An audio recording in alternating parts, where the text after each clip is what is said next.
Yung le tu ni ahi ule now utang daw lupeng yes nunga sana ke sulang nunga koinu pumangsa hoki vice president Kuki-Zo pusay boy general secretary Kuki-Zo general headquarter pumanggun hau pu boleh nau pu amagang lang untuk kapun paung ke program hi nyo kan tau nahi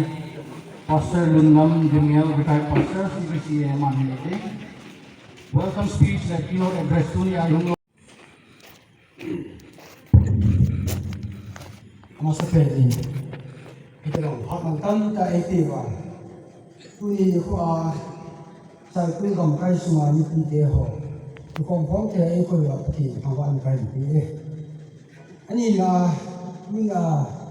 Di Jogja kita dengar, kita dengar ni panas ni. Pastor Bayan, Saikul Gamkai Pastor, amat malam kita tukan pungin. Jadi agam semua mau pernah bin panen, organisasi kelo kiare, Gamkai sendiri hendak, semua hausa, sudah hubung Gamkai. Along mà rồi không là số mà thì bao hôm số mà một tuần này lên cả lối xe ra là cái hình thị thị số tôi thì là chuyện tôi như cô in cái hồ cao cúc district block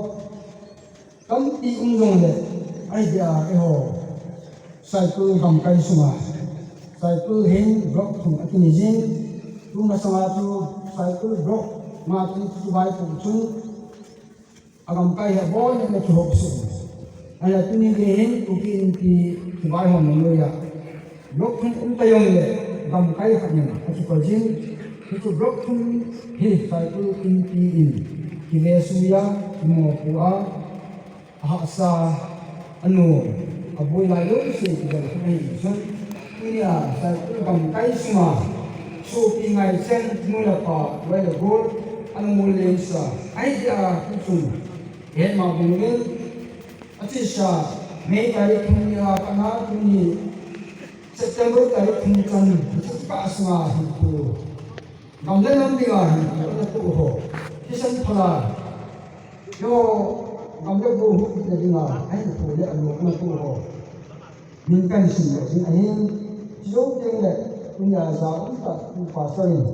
chỉ phát triển lại cái điều gì chung, mà sang nhiên chung anh họ cho lắm anh xin cái gì anh tiêu chết khi cô đây à cũng biết bây giờ khi hồi lại khi anh cho anh xin cái cũng cái chung anh mình đấy à cũng biết cho lắm anh mình xin cái gì bố cháu à ngay phòng chỉ gì cần tiền này khác nữa mà mình rồi học kỹ mà hệ si ai sang hin mà na thiên trong đôi I mean, niya kidham sa mina Olivia, mahi Kuki buhin, Kuki-Zo Hansin, Florence, Nankitin, Mazohi, Kuki buhin, Thong Totan, Yukunong Pahin, Kamin Lulupen, Kankan Pai, Kalimang Kongsai, Kuning Popi, soi tin cam vai pe di phai no nhưng kulun vai pe di phai no kami le vai pe gobazang khai kolon hauki tera ko hangang mon vai pe di gelzang mampa rungin en heikon hong pa hauki gobazang Lun sang hauki ikong lam larding thanga vai pe hau kong ching lun go ging hauki song thal song klen di te pasong thang salen song loi ti song da lang thang thu gel en molen de khokim sinte en molen let dun chon to thang pi phai mol Benyan trong lôi pang giang, hekim trong lôi pang giang,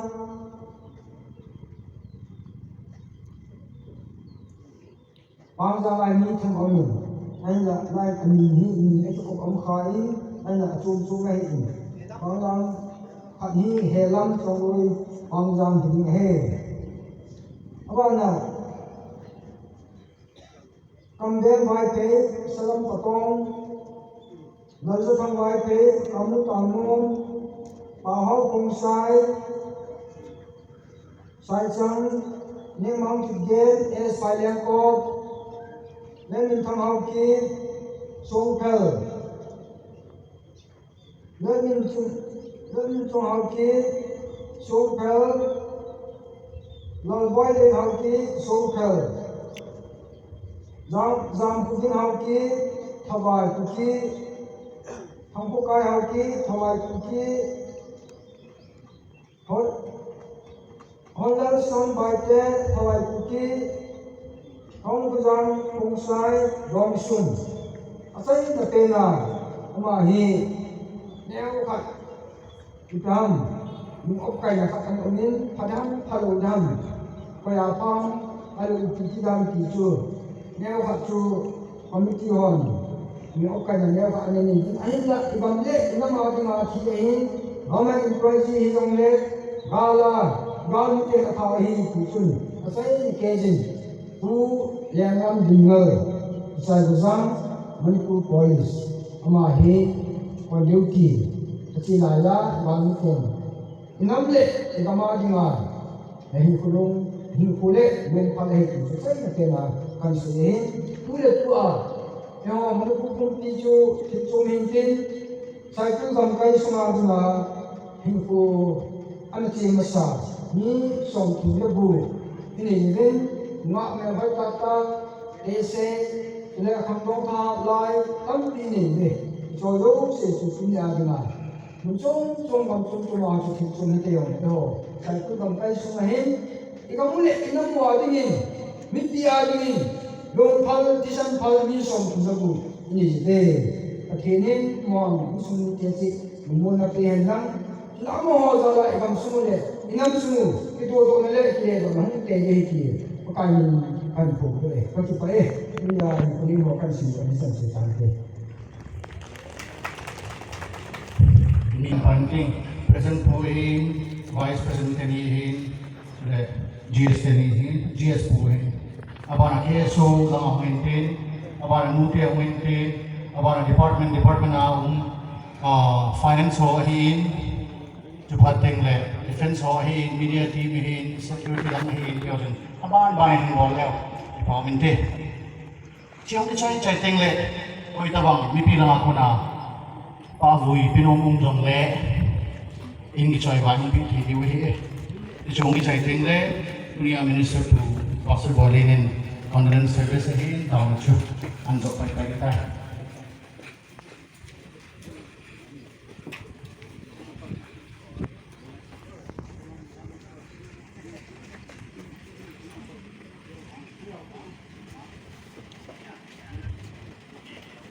yung down lam ko ho lang hin chu pateng le la ya hu to pa te chen ho hin no long mu zau pu lo pa mi tu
koi tabang pa vui ki choi ya pinom jong le pi thi wi tai om lo dong le dunia minister yang panpiu pasal boleh prakson lapai pada taye. Yes, President le ma colleagues te ho pasal kenjong ma ho chuwa zana sang ta kan pi in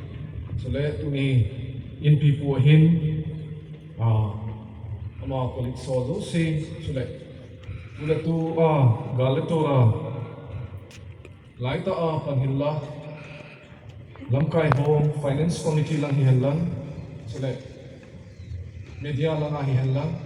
defense lang hi helan relief lang ahi lang passer bolin kinzong maho zala samta kan piin sulet sai na in supi ulan autte tin khatsa chan pi ho sulet holang kai dang sulet ipite ho passer kin kachum chewa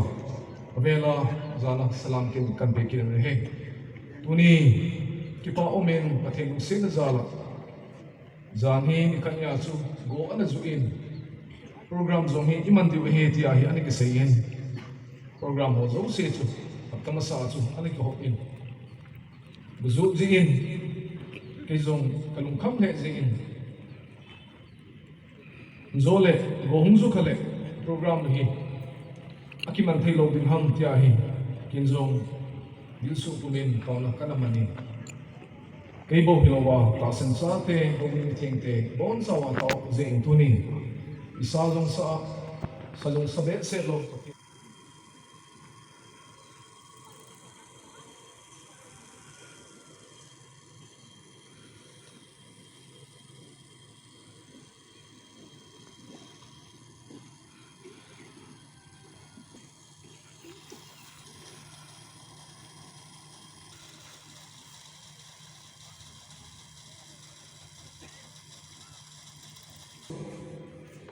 Kuki-Zo se ni hai manrit phok lo ge phok lo kan so pui mai trei hen kan sung ga re hi apa tuning su hin re la sa